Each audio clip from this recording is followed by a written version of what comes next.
ओम पूर्णमदः पूर्णमिदं पूर्णात् पूर्णमुदच्यते पूर्णस्य पूर्णमादाय पूर्णमेवावशिष्यते।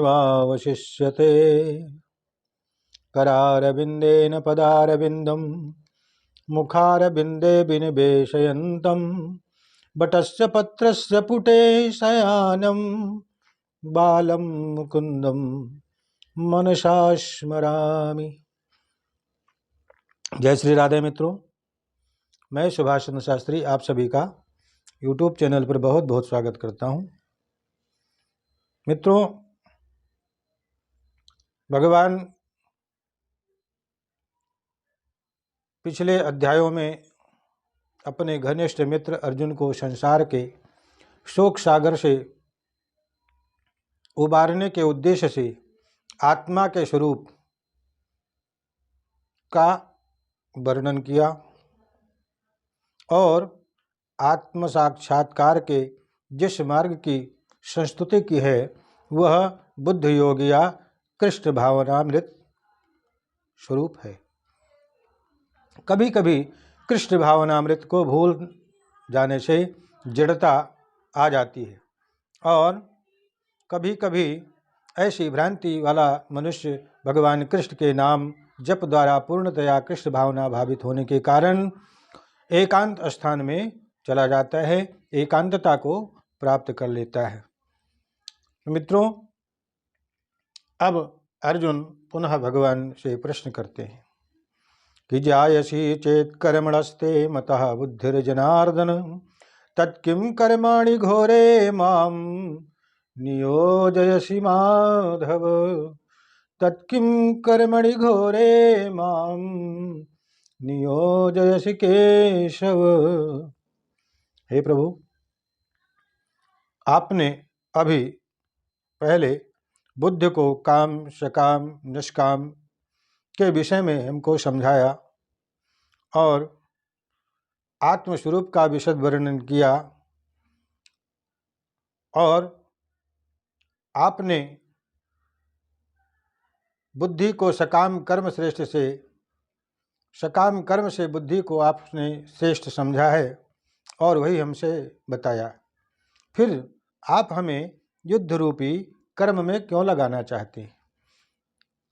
आप कहते हैं कि सकाम कर्म से ऊपर उठना उचित है और वही व्यक्ति जो इन कर्मों से ऊपर उठ जाता है वह स्थित प्रज्ञ है, बुद्धिमान है।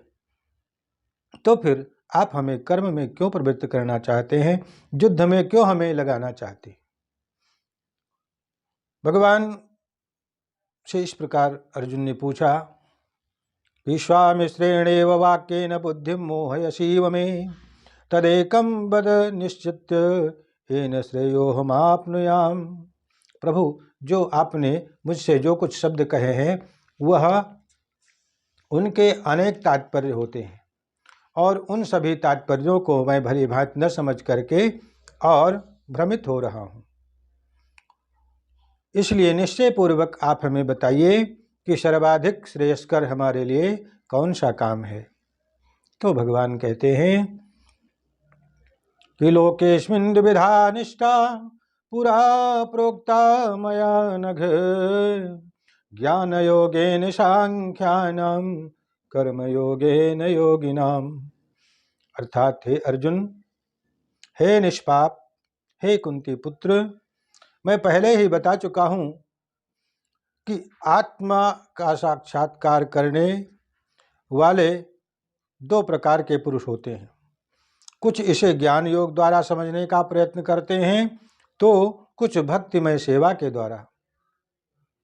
न कर्मणा मनारंभान् नैष्कर्म्यं पुरुषोऽश्वते न च संन्यासनादेव सिद्धिं समधिगच्छति। न तो कर्म से विमुख होकर कोई कर्म फल से छुटकारा पा सकता है और न केवल संन्यास से ही सिद्धि प्राप्त की जा सकती है। भौतिकवादी मनुष्यों के हृदय को विमल करने के लिए जिन कर्मों का विधान किया गया है उनके द्वारा शुद्ध हुआ मनुष्य ही संन्यास ग्रहण कर सकता है, अन्यथा नहीं। शुद्धि के बिना अनायास संन्यास ग्रहण कर लेना भी सफलता का कारण नहीं हो सकता। हे अर्जुन, अर्थात संन्यास ग्रहण करना भी अनायास फलदायी नहीं होता। नहीं कश्चित् क्षणमपि जात तिष्ठत्य कर्मकृत कार्यते है वशः कर्म सर्वः प्रकृतिजैर गुणैः। क्योंकि यह शरीर जो है प्रकृति के गुणों के द्वारा निर्मित है, प्रकृति से उत्पन्न हुआ है। इसलिए कोई ऐसा क्षण आ ही नहीं सकता जिस समय मनुष्य कर्म न करे। अर्थात हर समय हर अवस्था में कर्म तो करता ही रहता है। ये प्रकृति के गुण हैं, इससे बचा नहीं जा सकता। इसीलिए त्यक्त्वा स्वधर्मं चरणाम्बुजं हरेर् भजन्न पक्कोत्पते ततो यदि यत्र कबाभद्रमभूतमुस्य किं वो वार्थ आप्तो भजताम स्वधर्मतः।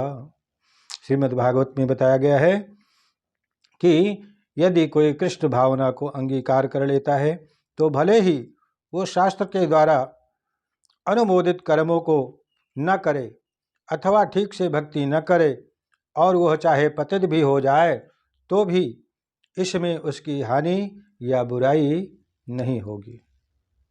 किंतु यदि शास्त्रानुमोदित सारे कर्म करे और कृष्ण भावना भावित न हो तो ये सारे कार्य उसके किस काम के, अर्थात इनसे क्या लाभ। इसलिए भली भांति समझ लो, कृष्ण भावनामृत होना, परमात्म दृष्टि अपनाना परम आवश्यक है। कर्मेन्द्रियाणि संयम्य स आस्ते मनसा स्मरन् इंद्रियार्थं विमूढ़ात्मा मिथ्याचारः स उच्यते। जो कर्मेंद्रियों को वश में तो करता है किंतु जिसका मन कर्मेंद्रियों का चिंतन करता रहता है तो वह निश्चित रूप से समझ लो कि स्वयं को धोखा दे रहा है और उसको मिथ्याचारी कहा जाता है। इसलिए कर्मेंद्रियों को वश में करने के साथ साथ उनका चिंतन करना भी समाप्त हो जाना चाहिए। मन सर्वथा के लिए उधर से विमुख हो जाना चाहिए। यस्त्विन्द्रियाणि मनसा नियम्यारभते अर्जुन कर्मेन्द्रियै कर्मयोगम असक्तः स विशिष्यते।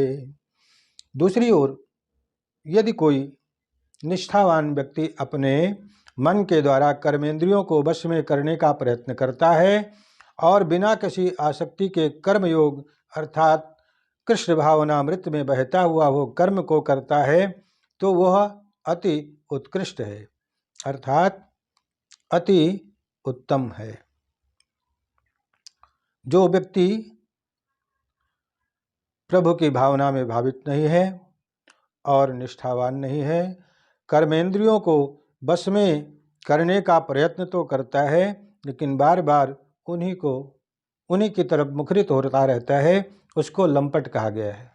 क्योंकि इंद्रियों के द्वारा जो उसने सुख भोगा है या इंद्रियों से जो सुख प्राप्त होते हैं उनके विषय में सदैव वह चिंतन करता रहता है, इसीलिए उसको लंपट की संज्ञा दी जाती है। अर्थात नियतम कुरु कर्म त्वं कर्म ज्यायो है कर्मणः शरीर यात्रापि नते प्रसिद्धेद अकर्मणः। इसलिए सबसे पहले अपने कर्म को नियत करो, कर्म का उद्देश्य आप शुद्ध करो, दृष्टि को शुद्ध करो, क्योंकि कर्म न करने की अपेक्षा कर्म करना श्रेष्ठ है। कर्म तो करना ही चाहिए। कर्म के बिना शरीर का निर्वाह होना भी संभव नहीं है। आपको जल पीना है तो भी कर्म करना पड़ेगा, भोजन करना है तो भी करना पड़ेगा, स्नान बंधन संध्या कुछ भी आपको करना है तो कर्म तो करना ही पड़ेगा।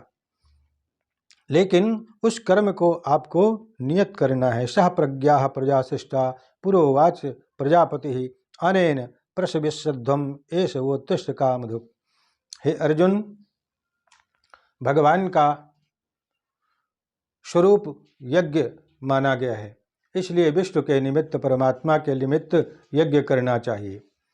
सृष्टि के प्रारंभ में समस्त प्राणियों के स्वामी प्रजापति ने विष्णु के लिए यज्ञ सहित मनुष्यों तथा देवताओं की संततियों को रचा और उनसे कहा कि तुम इस यज्ञ से सुखी रहो, क्योंकि इसको करने से तुम्हें सुख प्राप्त होगा तथा अंत में मुक्ति भी आपको प्राप्त हो जाएगी। अर्थात सभी यज्ञों के स्वामी यज्ञ स्वरूप भगवान नारायण ही हैं, परमात्मा कृष्ण ही हैं।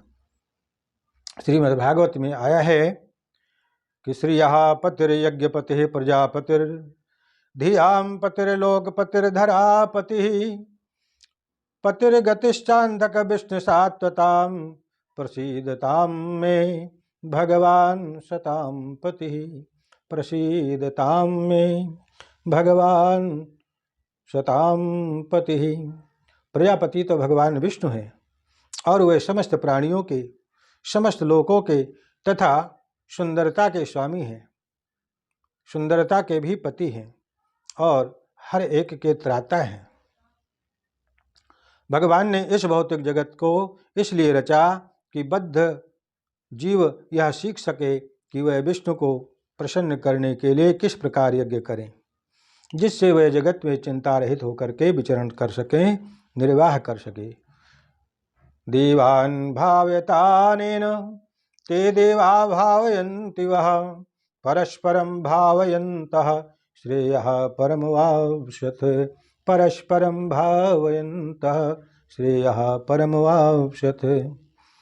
यज्ञों के द्वारा प्रसन्न होकर देवता तुम्हें भी प्रसन्न करें, इस तरह मनुष्यों तथा देवताओं के मध्य सहयोग से सबकी प्रसन्नता बनी रहे, सब प्रसन्न चित्त रहें, सबका कल्याण होगा। यज्ञ को संपन्न करने से अन्य लाभ भी होते हैं, जिनसे अंततः भवबंधन से मुक्ति मिल जाती है। यज्ञों के द्वारा भी यज्ञ से सारे कर्म पवित्र हो जाते हैं। जैसा कि वेद वचन में कहा गया है, आहार शुद्धो सत्य शुद्धि सत्य शुद्धो ध्रुवा स्मृति स्मृतिर्लंभे सर्वग्रंथीन नाम विप्रमोक्षः। अर्थात यज्ञ से मनुष्य के खाद्य पदार्थ शुद्ध होते हैं, शुद्ध आहार मिलता है, शुद्ध वायु मिलती है, वातावरण शुद्ध होता है। इष्टान भोगान हि वो देवा दास्यन्ते यज्ञ भाविताः तैर्दत्ताना प्रदायेभ्यो यो भुंक्ते स्तेन एव सः। हे अर्जुन, जीवन की विभिन्न आवश्यकताओं की पूर्ति करने के लिए विभिन्न देवता यज्ञ संपन्न होने पर प्रसन्न होकर के आवश्यकताओं को पूर्ण करते हैं, मनोरथ को पूर्ण करते हैं। यज्ञाशिष्टाशिनः सन्तो मुच्यन्ते सर्वकिल्यशैः भुञ्जते ते त्वघं पापा ये पचन्त्यात्म कारणा। भगवान के भक्त सभी प्रकार के पापों से मुक्त हो जाते हैं, क्योंकि वे यज्ञ में अर्पित किए प्रसाद को खाते हैं, ग्रहण करते हैं। और अन्य लोग जो सिर्फ अपनी तृप्ति के लिए अर्थात इंद्रिय सुख के प्राप्ति के लिए भोजन बनाते हैं या भोजन करते हैं, निश्चित रूप से वह पाप का खाते हैं। जो सिर्फ आपके अपने लिए बनाते हैं या अपना उपयोग करते हैं। इसीलिए जो कृष्ण भावना भावित भक्त हैं, ऐसे भक्तों को या संतों को सदैव भगवत प्रेम में निमग्न रहते हुए अपने सारे कर्म करने चाहिए। यदि भोजन बनाते समय भी कृष्ण का स्मरण है, कृष्ण का ध्यान है, तो वह भोजन प्रसाद बन जाएगा। ऐसा भोजन करने से पाप से मुक्ति मिलती है, अंतःकरण शुद्ध होता है, बुद्धि एवं मन के विकार दूर होते हैं। अर्थात कृष्ण भावना में भावित होना प्रथम और परम आवश्यक कार्य है। हे अर्जुन, जो यज्ञ किए जाते हैं, यज्ञ से देवता प्रसन्न होते हैं और देवता मनुष्यों की आवश्यकताओं की पूर्ति करते हैं। अन्नाद् भवति भूतानि पर्जन्याद् अन्न संभवः यज्ञाद् भवति पर्जन्यो यज्ञः कर्म समुद्भवः। प्राणी अन्न के ऊपर निर्भर है, भोजन के ऊपर, अन्नम प्राणः ऐसा कहा गया। तो अन्न के ऊपर प्राणी निर्भर है। और अन्न होता कैसे है? वर्षा से उत्पन्न होता है और वर्षा यज्ञ कर्म करने से होती है और यज्ञ नियत कर्मों से उत्पन्न होता है। अर्थात यज्ञ अवश्य ही करना चाहिए। मनुष्य विभिन्न प्रकार के अन्न, शाक, फल आदि खाते हैं, जबकि पशु पक्षी इन पदार्थों को उच्छिष्ट को खाते हैं। जो मनुष्य मांस खाने के अभ्यस्त हैं, उन्हें भी शाक के उत्पादन पर निर्भर रहना पड़ता है, क्योंकि पशु शाक ही खाते हैं। अतएव हमें अंततोगत्वा खेतों के अर्थात क्षेत्रों के उत्पादन पर ही आश्रित रहना पड़ता है, और वह सब उत्पादन संभव तभी है जब बारिश होगी, जल तत्व उसमें प्रवेश करेगा, तभी ये सारे औषधियाँ, घास फूस, फल, अन्न आदि प्राप्त हो सकेंगे। इसलिए हे अर्जुन, जो वेदों में नियमित कर्म का विधान किया गया है वह मनुष्य को अवश्य ही करना चाहिए। कर्म ब्रह्मोद्भवं विद्धि ब्रह्माक्षर समुद्भवं तस्मात् सर्वगतं ब्रह्म नित्यं यज्ञे प्रतिष्ठितम्। वेदों में नियमित कर्मों का जो विधान है वह वेद साक्षात श्री भगवान परब्रह्म से ही प्रकट हुए हैं। अतः सर्वव्यापी ब्रह्म यज्ञ कर्मों में सदा स्थित रहता है। उन वेद मंत्रों के द्वारा जो भी कर्म किए जाते हैं, यज्ञ, पूजन, हवन इत्यादि, सब में परमात्मा स्थित रहता है। इसलिए वेद का मार्ग अनुसरण करते हुए यज्ञ अवश्य करें। एवं प्रवर्तितं चक्रम नावर्तेति इति यः अघायुरेन्द्रिया रामो मोघम पार्थ सजीवति। हे प्रिय, हे अर्जुन, जो मानव जीवन में इस प्रकार वेदों द्वारा स्थापित यज्ञ चक्र का पालन नहीं करता, वो निश्चय ही पापमय जीवन व्यतीत करता है। ऐसा व्यक्ति केवल इंद्रियों के तुष्ट के लिए व्यर्थ में जी रहा है, उसके जीने का कोई उद्देश्य नहीं है। इस प्रकार से यज्ञ की पद्धति जो है सुनियोजित है कि विषयोन्मुख लोग विषयों के फल में फंसे बिना अपनी इच्छाओं की पूर्ति कर सकते हैं। संसार की संपन्नता हमारे प्रयासों पर नहीं, अपितु परमेश्वर की पृष्ठभूमि योजना पर निर्भर है, जिसे देवता संपादित करते हैं। अतः वेदों में वर्णित देवताओं को लक्षित करके यज्ञ किए जाते हैं। किंतु यदि ऐसे यज्ञ करने से कोई कृष्ण भावना भावित नहीं हो पाता तो आचार संहिता ही समझना चाहिए।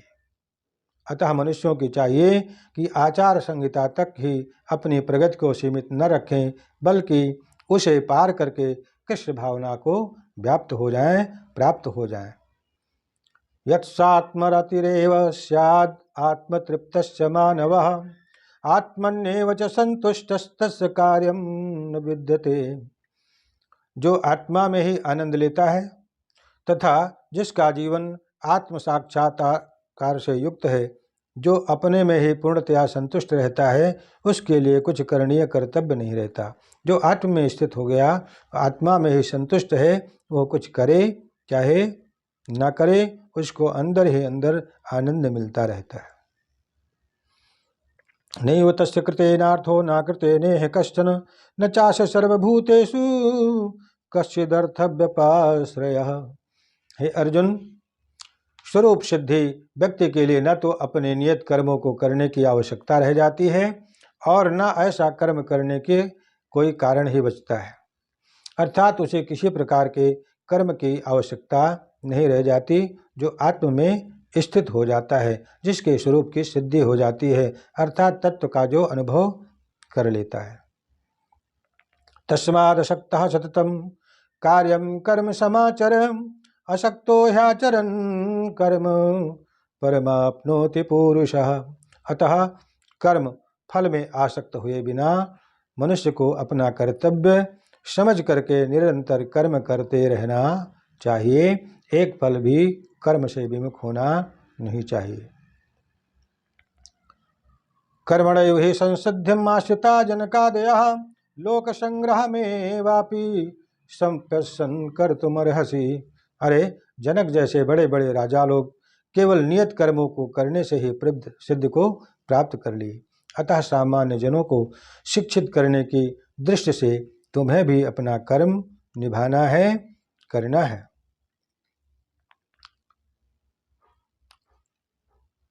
हे अर्जुन,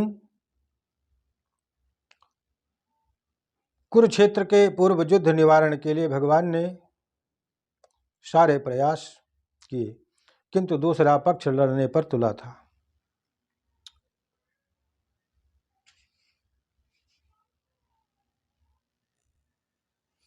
न मे पार्थास्ति कर्तव्यम त्रिषु लोकेषु किंचन नानवाप्तमवाप्तव्यम वर्त एव च कर्मणि यदि हम न वर्तेयं जातु कर्मण्यतन्द्रितः मम वर्तमानुवर्तन्ते मनुष्याः पार्थ सर्वशः। हे प्रथापुत्र, हे अर्जुन, मैं परमेश्वर हूँ, तीनों लोकों का मैं नियंता हूँ। हमारे लिए कोई कर्म नियत नहीं है, कर्म करना हमारे लिए आवश्यक नहीं है, ना मुझे किसी वस्तु की कमी है, न ही आवश्यकता है।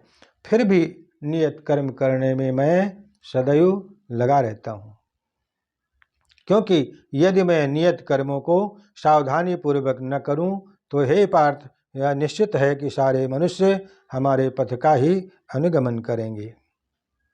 वैदिक साहित्य में इस प्रकार से वर्णन आया है कि तमीश्वराणां परमं महेश्वरं तम देवतानां परमं च दैवतं पतिं पतीनां परमं परस्ताद् विदाम देवं भुवनेशमीड्यम् न तस्य कार्यं करणं च विद्यते न तत्समस्याश्च भित्कश्च दृश्यते पराश शक्तिर्विविधैव श्रूयते स्वाभाविकी ज्ञान बल क्रिया च। परमेश्वर समस्त नियंताओं के भी नियंता हैं, विभिन्न लोकपालकों में सबसे महान है, सभी उनके अधीन है और जीव की श्रेष्ठता परमेश्वर की सत्ता से ही है। जीव स्वयं श्रेष्ठ नहीं है, वह सभी देवताओं के द्वारा भी पूज्य हैं और समस्त संचालकों के भी संचालक हैं। अतः वह समस्त भौतिक नेताओं तथा नियंताओं से बढ़कर हैं और सबके द्वारा आराध्य हैं। उनसे बढ़कर कोई नहीं है, वह ही समस्त कारणों के कारण है। अब चूंकि भगवान में प्रत्येक वस्तु ऐश्वर्य से परिपूर्ण रहती है और पूर्ण सत्य से ओतप्रोत रहती है, अतः उनके लिए कोई कर्तव्य करने की आवश्यकता नहीं रहती। जिसे अपने कर्मों का फल पाना है उसके लिए कुछ न कुछ कर्म नियत रहता है कि तुम्हें ऐसा करना है, तुम्हें ऐसा करना है। सबका अलग अलग विधान है, परंतु जो तीनों लोकों में कुछ भी प्राप्त करने की इच्छा नहीं रखता उसके लिए निश्चय ही कोई कर्तव्य नहीं होता। फिर भी क्षत्रियों के नायक हे अर्जुन, तुम क्षत्रियों के नायक के रूप में अब अपने कार्य में लग जाओ, क्योंकि क्षत्रियों का धर्म है कि दीन दुखियों को आश्रय प्रदान करें। यद्यपि वे शास्त्रों के विधि विधानों से सर्वथा ऊपर हैं, फिर भी वह ऐसा कुछ भी नहीं करते जो शास्त्रों के विरुद्ध हों। इसलिए हे अर्जुन, तुम्हें अपने कर्म में लग जाना चाहिए, क्योंकि मैं संसार का नियंता होकर के भी अपने कर्म से कभी विमुख नहीं होता, सदैव मैं कर्म में लगा रहता हूँ। यदि मैं कर्महीन हो जाऊँ, कर्म से विलग हो जाऊँ, तो मनुष्य लोग हमारा ही अनुगमन करेंगे और सर्व कर्तव्य सभी अपने कर्तव्य से विमुख हो जाएंगे। इस प्रकार भगवान अर्जुन को कर्म करने के लिए बाध्य करते हैं, कर्मयोग की शिक्षा देते हैं। तो मित्रों, इस एपिसोड में बस इतना ही। आप सभी वीडियो को लाइक शेयर करें और हमारे चैनल को सब्सक्राइब करें।